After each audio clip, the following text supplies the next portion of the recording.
ഇന്നത്തെ എപ്പിസോഡിലാണെങ്കിലോ ലൈവിലാണെങ്കിലോ ഹൈലൈറ്റ് ആയിട്ട് മാറാൻ പോകുന്നത് ഇന്ന് വരുന്ന പെട്ടി ടാസ്ക് ആണ്. പ്രേക്ഷകർ മാത്രമല്ല കുടുംബാംഗങ്ങളും ഏറെ ആകാംക്ഷപൂർവ്വം കാത്തിരിക്കുകയാണ്. പെട്ടി എപ്പോഴാണ് വരുന്നതെന്ന്. പെട്ടി എടുത്തിട്ട് പോകാൻ തയ്യാറായി പെട്ടിയും പാക്ക് ചെയ്ത് നിൽക്കുകയാണ് കേട്ടോ കുറച്ച് പേരൊക്കെ. പക്ഷെ അവർക്കൊക്കെ ഒരു ഏഴിൻ്റെ പണിയായിട്ടാണ് ബിഗ് ബോസ് എത്തിയിരിക്കുന്നത്. നമുക്ക് വീഡിയോയിലേക്ക് പോകാം. ആദ്യമായിട്ട് കാണുന്ന പ്രേക്ഷകരാണെങ്കിൽ കൂടുതൽ ബിഗ് ബോസ് വിശേഷങ്ങൾക്കായിട്ട് യൂട്യൂബ് ചാനൽ സബ്സ്ക്രൈബ് ചെയ്യാം. 7ൻ്റെ സീസൺ ആയതുകൊണ്ട് തന്നെ പെട്ടി ടാസ്ക് അത്ര സിമ്പിൾ ആയിരിക്കില്ല. കഴിഞ്ഞു പോയ സീസണൊക്കെ വെച്ച് കമ്പയർ ചെയ്യുമ്പോൾ ഒരു 7ൻ്റെ പണി ഒളിഞ്ഞിരിക്കുന്നുണ്ടാവും അല്ലേ. അത്തരത്തിൽ തന്നെയാണ് കേട്ടോ ഇന്ന് പെട്ടി ടാസ്ക് വരാൻ പോകുന്നത്. ഇന്നൊരു ദിവസം കൊണ്ട് ആ പെട്ടി എടുത്തിട്ട് ആർക്കും പോകാൻ പറ്റും തോന്നുന്നില്ല. 3-4 ദിവസം നീണ്ടു നിൽക്കാനാണ് സാധ്യത. പണപ്പെരുമഴയാണ് ഇന്ന് വീട്ടിൽ വരാൻ പോകുന്നത്. ഗാർഡൻ ഏരിയയിലാണ് ടാസ്ക് നടക്കുന്നത്.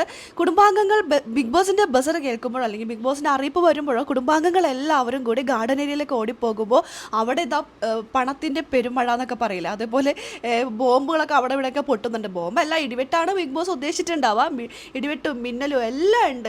ഇടയ്ക്കിടയ്ക്ക് അവിടെ നിന്നൊക്കെ ഒരു സൗണ്ട് കേൾക്കുന്നു. അവിടെ നിന്ന് താഴെ നിന്ന് പൊട്ടിയിട്ട് കുറച്ച് പേപ്പർ കഷ്ണങ്ങൾ, ഗിൽറ്റ് പേപ്പറും അങ്ങനെയുള്ള സാധനങ്ങളൊക്കെ ഉണ്ടാവും. അതിൻ്റെ കൂടെ തന്നെ കുറച്ച് ക്യാഷും ഉണ്ടാവും.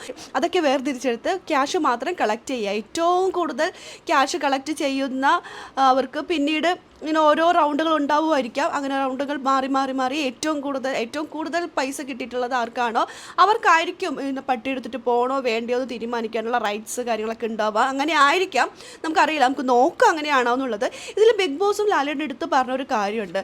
നിവിന് ഈ ടാസ്കിൽ പങ്കെടുക്കാൻ പറ്റില്ല എന്ന്. പണപ്പെട്ടി എടുത്തിട്ട് പോകാമെന്നുള്ളൊരു ധാരണ നിവിനുണ്ടായിരുന്നു. പക്ഷേ ഷാനവാസിനോട് കാണിച്ച ക്രൂരത, അനുമോളോട് കാണിച്ച ക്രൂരത, ക്യാപ്റ്റൻ ആയിരുന്നിട്ടും വീട്ടിൽ കാട്ടിക്കൂട്ടിയ ക്രൂരതകൾക്കെല്ലാം ഉള്ളൊരു ശിക്ഷ എന്നോണം ബിഗ് ബോസും ലാലേട്ടനും കൊടുത്തത് നിവിന് പെട്ടി ടാസ്കിൽ പങ്കെടുക്കാൻ പാടില്ല എന്നുള്ളൊരു ശിക്ഷയാണ്. പക്ഷേ അതിനൊക്കെ ഒരു വില കൊടുക്കാതെ നിവിൻ ഇന്നും ടാസ്കിൽ പങ്കെടുക്കുന്നുണ്ട് കേട്ടോ.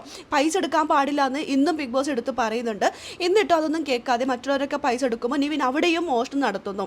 എനിക്ക് തോന്നുന്നു പല കളറിലുള്ള നോട്ട്സാണുള്ളത്. ഓരോ നോട്ട്സിനും ഓരോ വാല്യൂ ഒക്കെ ഉണ്ടാവുമായിരിക്കും. നിവിൻ 2-3 നോട്ട്സൊക്കെ എടുത്ത് ഒളിപ്പിച്ച് വെക്കുന്നുണ്ട്. അവിടെ ഒരു മോഷണം കാണിക്കുന്നുണ്ട്. മോഷണം എന്ന് പറയുന്നത് ഭയങ്കര കോമഡി ആയിട്ടാണ് കേട്ടോ നിവിൻ. അത് നിവിൻ കാണിക്കുമ്പോൾ മാത്രം കോമഡി, ബാക്കിയുള്ളവരൊക്കെ കാണിക്കുമ്പോൾ എന്തോ വലിയൊരു കുറ്റം. അങ്ങനെയാണല്ലോ നിവിന് സാധാരണ. ഇന്നും അത്തരത്തിലുള്ള ഒരു കോപ്രായങ്ങളുമായിട്ട് എത്തുന്നുണ്ട്. അതൊരിക്കലും എൻ്റർടൈൻമെൻ്റ് ആയിട്ട് ബിഗ് ബോസ് തള്ളിക്കളയുമെന്ന് എനിക്ക് തോന്നുന്നില്ല. നമുക്ക് നോക്കാം എന്താ സംഭവിക്കുക എന്നുള്ളത്. നിവിന് ഇങ്ങനെയുള്ള ബിഗ് ബോസിൻ്റെ വാക്കിന് വിലയില്ല, പ്രേക്ഷകരുടെ വാക്കിന് വിലയില്ല, കുടുംബാംഗങ്ങളുടെ വാക്കിന് വിലയില്ല, ലാലേട്ടൻ്റെ വാക്കിന് വിലയില്ല. ഇങ്ങനെയുള്ള ഒരു കണ്ടസ്റ്റൻറ്റിനെ എന്തിനു വെച്ചുകൊണ്ടിരിക്കുന്നത്? ഇന്നിപ്പോൾ നിയമങ്ങൾ തെറ്റിച്ചു, സ്പോട്ടിൽ പറഞ്ഞുവിടെയാണ് വേണ്ടത്. പക്ഷേ ബിഗ് ബോസ് വിടും തോന്നില്ല.